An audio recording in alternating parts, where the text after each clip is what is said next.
paint a piece of furniture that I picked up that I could use as a desk, so stay tuned.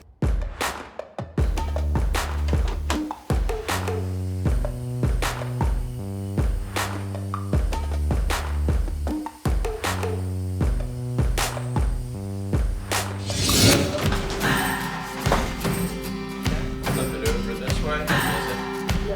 Walk that way.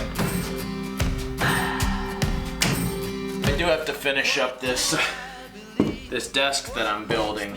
It's like a reclaim, it is a reclaim project. I've taken a desk where the top of it was just thrashed altogether, took the top off of it, painted the bottom part of it.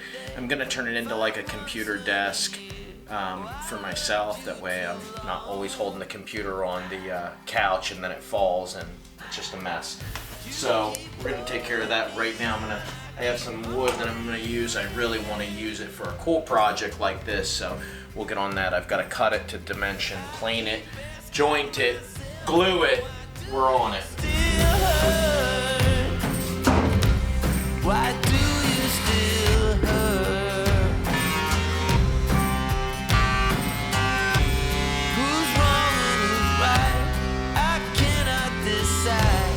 'Cause I'm So I got this plane and jointed, but I want to do a feature on this project, and to tell you the truth, I need a little bit more space, so I'm trying to think of a way to bridge the gap in here and make it look cool and unique.